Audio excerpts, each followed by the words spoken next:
ಹೊಡಿ ಶಾವ್ಗ್ಯಾಗ ಮಜ್ಜಿಗೆ ಅನ್ಕೋತ ನಾವತ್ತು ಮಾಡಕತ್ತೀವಿ ನೋಡ್ರಿ. ಮಸ್ಕಾ ಪಾವ್ ಮಸ್ಕಾ ಬನ್ ಅಂತಾರೆ. ಇದನ್ನು ಮಾಡಕತ್ತೀವಿ, ಬರ್ರಿ ತೋರಿಸ್ತೀನಿ ಹೆಂಗೆ ಮಾಡೋದು ಅಂತೇಳಿ. ಯಾರು ನಮ್ಮ ಐಡಿ ಫಾಲೋ ಮಾಡಿಲ್ಲ ಪಟ್ನ ಫಾಲೋ ಮಾಡ್ಕೊಂಬಿಡ್ರಿ. ಈಗ ಒಂದು ಮಿಕ್ಸರ್ ಮಾಡ್ಯದಾಗ 3 ಚಮಚೆ ಸಕ್ರೆ, 3 ಚಮಚೆ ಹಾಲಿನ ಪೌಡ್ರ್ ರೀ, ಆಮೇಲೆ ಬಟ್ರ್ ತೊಗೊಂಡ್ರಿ 4 ಸ್ಲೈಸ. ಅದಕ್ಕೆ ಎಷ್ಟು ಬೇಕು ಅಷ್ಟು ಅದನ್ನು ಹಾಲು ಹಾಕ್ಕೊಂಡು ಇದನ್ನು ಮಿಕ್ಸರ್ಗೆ ಹಾಕೋಬೇಕು ನೋಡಿ.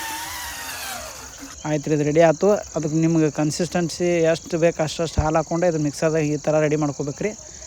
ಆಮೇಲೆ ಈ ಪಾವು ತೊಗೊಂಡು ಅದನ್ನು ಸೆಂಟರ್ದಾಗ ಕಟ್ ಮಾಡ್ಕೊಂಡ್ರಿ. ಗ್ಯಾಸ್ ಚಾಲು ಮಾಡ್ಕೊಂಡು ಒಂದು ಪ್ಯಾನ್ ಇಟ್ಕೊಂಡ್ರಿ. ಅದಕ್ಕೆ ಬಟ್ರ್ ಹಚ್ಕೊಳತ್ತೀನಿ ನೋಡಿರಿ. ಈ ಬಟ್ರ್ ಹಚ್ಕೊಂಡು ಆದ ನಂತರ ಬ್ರೆಡ್ ಎಲ್ಲ ಇದ್ರ ಮೇಲೆ ಇಟ್ಕೊಂಡು ಇದನ್ನು ಟೋಸ್ಟ್ ಮಾಡ್ಕೋಬೇಕು ರೀ. ಮೀಡಿಯಮ್ ಟೋಸ್ಟ ಒಂದು 2 ನಿಮಿಷ ಹಾಕತ್ರಿ. ಇದಾದ ನಂತರ ಅದಕ್ಕೆ ನಾವು ರೆಡಿ ಮಾಡಿದ್ದ ಕ್ರೀಮ್ ಎಲ್ಲ ಹಚ್ಕೊಂಡ್ರಿ. ಈ ಥರ ಎಲ್ಲ ಪೂರ್ತಿ ಹಚ್ಕೋಬೇಕು ನೋಡಿರಿ.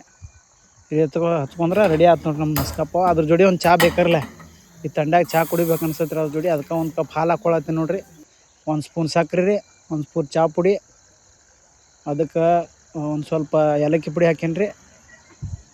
ಆಯ್ತು ನೋಡಿರಿ, ರೆಡಿ ಆಯ್ತು ನೋಡಿರಿ ನಮ್ಮ ಚಹಾ ಮತ್ತು ಮಸ್ಕಾ ಪಾವ್ ರೀ. ಈ ತಂಡ್ಯಾಗ ಈ ಥರ ಒಂದು ರೆಸಿಪಿ ಮಾಡ್ಕೊಂಡ್ರೆ ಮಸ್ತ್ ಅನಿಸ್ತೈತೆ ರೀ. ಹೊರಗಿಂತ ಅಂತ ತಿನ್ಕೊತ ಮನ್ಯಾಗ ಮಾಡೋದು ಚಲೋ. ಅದಕ್ಕೆ ನೋಡಿರಿ ಈ ಥರ ಬಂದೈತೆ ನಮ್ದು ಪಾವ. ಹಂಗೆ ಯಾವ್ಯಾವ ರೆಸಿಪಿ ಬೇಕು ಕಮೆಂಟ್ ಮಾಡಿ ಹೇಳ್ರಿ, ಮಾಡಿ ತೋರಿಸ್ತೀನಿ. ಮಸ್ಕಾ ಬನ್ ಮಸ್ತ್ ಆಗೈತೆ ರೀ. ನೀವು ಮಾಡ್ಕೊರಿ ಮನ್ಯಾಗ. Thank you.